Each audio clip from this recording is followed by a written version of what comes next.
Bismillahirrahmanirrahim. Assalamualaikum warahmatullahi wabarakatuh. Alhamdulillah rabbil alamin. Wa bihi nasta'in wal 'udwana illa 'alal zalimin. Allahumma shalli wa sallim ala sayyidina Muhammad wa ala alihi wa ashabihi wa man tabi'ahum bi ihsan ila yaumiddin wa ba'd. Alhamdulillah, I think I will use pen in order to accommodate everyone. First and foremost, we should feel Alhamdulillah, grateful to Allah Ta'ala for allowing us to be here in this 9th day of Ramadan.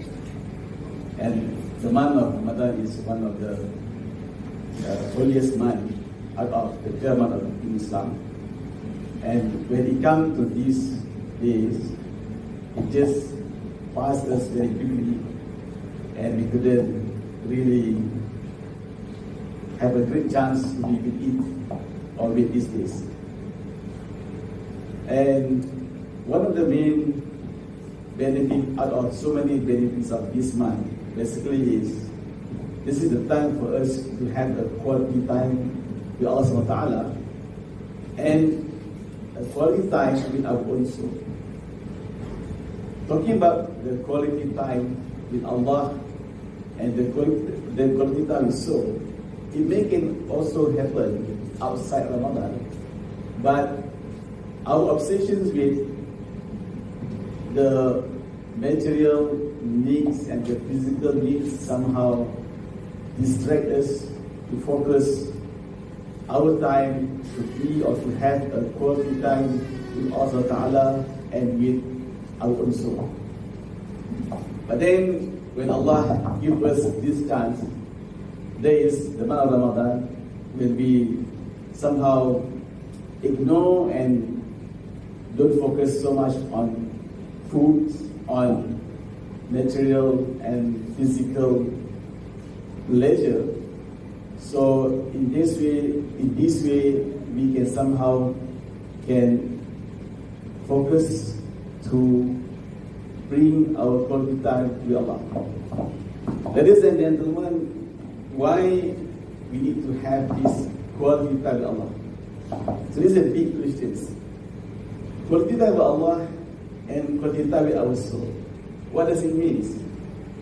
What does it mean? Generally, when we say quality time with Allah Ta'ala, it means that this is the time where we try to feel the greatness of Allah Subhanahu wa Ta'ala. We try to see His attributes of beauty, and we try to be close to Allah Subhanahu wa Ta'ala, and we try to seek His help, seeks His guidance as much as we can and as conscious as we can. And at the same time, we try to believe that Allah is of course, we know that this is God, but we really put ourselves to rely on Him in every single aspect that we do in our life. And of course, the best way to have this quality time with Allah Ta'ala is by performing worship. Outside Ramadan, we may just focus on our basic obligations or obligatory worship like Zuhur, Asar, Maghrib, Isha, and Subuh. But in this month, we are encouraged to do more than that. And by doing this worship, by praying to Allah Ta'ala Salat, definitely we can feel His greatness, and we can feel that we can come close to Him. And talking about close to Him doesn't mean that this is the distant kind of closeness, but this is the consciousness, the awareness of closeness. And the second thing is, when talking about the trying to find the quality time with Allah, it means that we want to do our utmost best to seek His forgiveness. Remember, not just a crime, but we commit mistake. We commit sins. Yeah? We commit sins from day to day because so many things. Either it come from our own self or come from others. It comes also from our forgetfulness to remember Allah. That's why in one of the verses Allah mentioned in Quran, in Surah Al-Imran, A'udzubillahi minasyaitonir rajim, wasari'u ila maghfiratin min rabbikum wa jannatin 'arduha as-samawati wal ardu u'iddat lil muttaqin. This is Surah Al-Imran, verse 133. Wasari'u is like haste, a rush towards seeking the forgiveness for Allah subhanahu wa ta'ala. The benefit from that is really amazing, which we cannot imagine, because it's beyond our imaginations, because we will get the Jannah, the paradise. And it is bigger and huge compared to what we have. If we compare every single things in this world, in this earth, and also in the sky, to get Jannah. But the condition for that is to seek forgiveness, to ask forgiveness. So one of the things that we can do in getting quality time is to seek forgiveness. So go for that. Try our best to make istighfar. Make a sincere confession to Allah. Yes, I did this, I did that. I make mistake here and there. In public, in individual person, okay? Whether small sins or big sins or grave sins, seek forgiveness. And inshallah, we will get reward, and the biggest one is that. And talking about why sin is harmful to us. Yes, we know when committing sin, we will get punishment. We don't want to get that punishment because we can't imagine that punishment is so severe. This is beyond our fancy. And the other thing is, when talking about sin, sins also can reduce our intelligence. Sins can reduce our intellect. Put it in this way. You know, we have, among others, among the negative things that we have, we call it anger or rage. Okay, we can easily get anger or rage. What happens to us when we get angry? Our intellect will be reduced to 1/3. 1/3. Let's say the common IQ of human being is 120. When we get rage or anger, we will reduce our intellect, becoming only 40. With that 40, we can make a right decision, a good call, a correct judgment, and correct plan. Because it reduces from 120 to only 40. Okay? Let's say if you have more than that, maybe you are having better IQ. Let's say 150. If you got anger, it reduces to 130, it becomes only 50. You know, Prof can know very well, 50 or 70 or 40 is the range of stupidity, not the range of intellect, not the range of high good intellectual person. This is the range of stupid IQ level.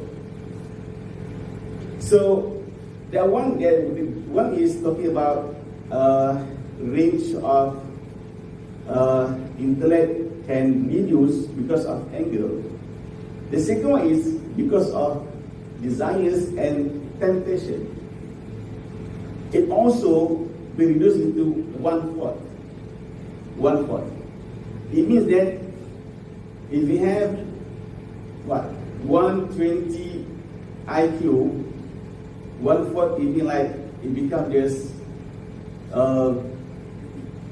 40 or 30, correct? It's not 40, it's 30. Okay?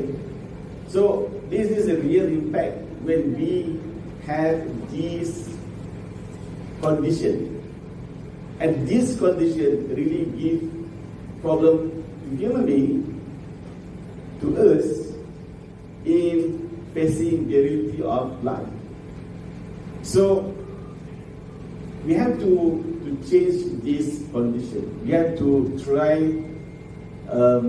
protect us from being angered or from easily get angered or trapped in this anger situation or rage situations or trap ourselves in this desire and temptation situation.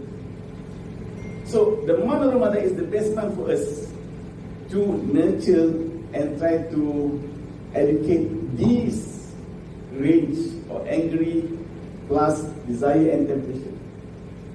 Outside Ramadan, we have more difficulty and challenge to get rid of this. So this is the time. Again, that's why I think Prof Khan make a very good point. Perlu bersabar, mandakkan bersabar. I remember his first tazkirah, he said, this is the month of bersabar. Okay? And this is real. Because, you know, what happened, scientifically, how this thing happened. Correct me if I'm wrong. In our brain, we have, they call it prefrontal cortex. Okay, this is just in front of us, and then baby sujud, okay, and then we sujud at that point. Okay, this prefrontal cortex is one of the main part of it. Okay, by the way, brain has so many departments, units, which they have their own functions. Small cell, bigger cell, okay, and other, very subtle cell in the brain. This prefrontal cortex, okay, will function well, and if it functions well, it can give us better ideas and good decisions. That's why when you think what will naturally happen to our hand, it will start to garu kat bahagian perut, kepala. Yes, great. Because we have to think, and we have to think, we put our hand in this. Because this prefrontal cortex will give us a signal to bring us some good ideas. But it needs a very clear circulation of blood and oxygen to reach this part. Right? But what happens when we get angry or rage? What happens? We have another part of brain, in the middle of this brain, they call it, let me check the term correctly, they call it amygdala. Again, amygdala. So that is the pronoun. And amygdala. Okay. That is in the middle or the center part. The thing here is, when we get angry, amygdala will compete with the prefrontal cortex. This amygdala will take the blood and will reduce the blood circulation, which supposedly to reach at the prefrontal cortex, but it reduces it because it controls the system and the process. And at that time, we can't think well. We can't think well, we can't make